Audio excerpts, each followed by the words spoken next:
How you going? So we're going to start talking about mounts. Mounts are awesome because you can have your point of view. You can see what you're seeing when you're looking there. There it is.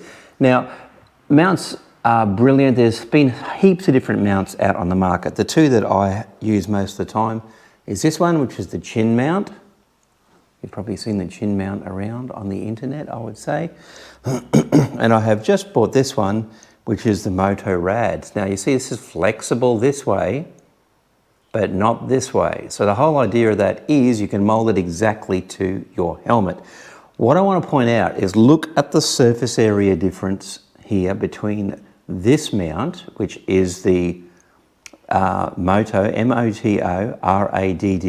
Moto-Rads, and the surface area of the chin mount. Now, I was an advocate of the chin mount massively previously until this one came off my helmet. I did all the prep that was required. It uses 3M tape, which is like the best tape in the world, but it just didn't last that off-road ride, and it actually vibrated loose and fell off. Luckily, I saw it fall off and I was able to go and get my camera back. Unfortunately though, it has damaged my camera.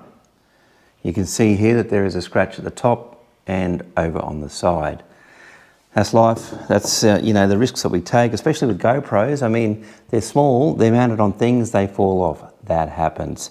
There is, I got to tell you though, there is a lanyard that they sell you as well with the chin mount. So you can like put another sticker on the side of your helmet with a rope going to it, a little tiny string. So if it does fall off, you know, it's nice and safe and still secured. I mean, who does that? No one does that. Anyway, that's one thing. Now it's 3D printed, that's awesome. Also, the standard GoPro clip mount, this one here, will actually slide straight into it really well and very securely. You can put the rubber down and that secures that extremely well. It's a very nicely, highly machined product. It is 3D printed, it's extremely light, but very, very strong. So it's a good thing. It definitely is a good thing, but it's just not working for me. Okay, so I am going to try this one. Now I have already gone through the first two stages. The first stage was to prep the helmet with alcohol and then to hit it with a priming solution as well. So that's already done. What I do then is I'm just going to remove the center section of the backing tape, peel that away, and I will clamp that on so that it's really well secured. I will heat it up first so that both the glue here is slightly warm and the helmet is slightly warm to aid adhesion, because that's what I've been told to do, so that's what I do. And all I want this to hold on, obviously, the best that it can. Time for coffee.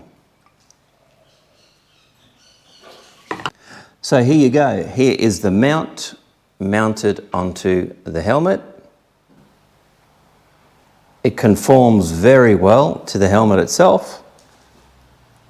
Let's hope that it does its job and sticks like it is supposed to stick. But I just want to show you this one here. This is the one that I used to use all the time, and it's the standard GoPro one, which is upside down on the visor. The camera can mount up there, no problem. I usually had the camera coming out up the front here. I'm getting away from this mount, this high mount, and bringing it back down low again for a couple of reasons. Firstly, it gives you more of a point of view of the rider. It shows you the handlebars more so, and gives you a more of an idea of what the rider is actually looking at. It puts you into the picture more, okay? So that's why I'm putting the camera back lower again. So this one has never, ever, ever moved. So that's the standard GoPro one. It basically sticks like the proverbial to a blanket. All right, sweet, sweet. Yes. Which is an aluminium mount. It's nice and strong. It's not going to bust. And also, because GoPros have a wonderful thing that they overheat, the aluminium actually takes some of the heat away from the camera.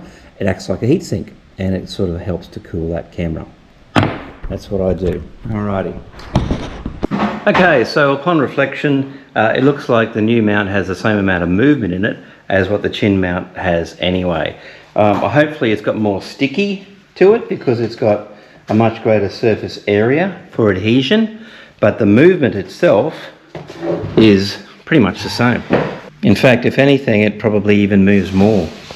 in what the chin mount was moving. Yes, it's a flexible mount, so I guess that flexibility is built into the mount design. I want a solid mount. I want something that doesn't move with my helmet, so I might have to keep looking.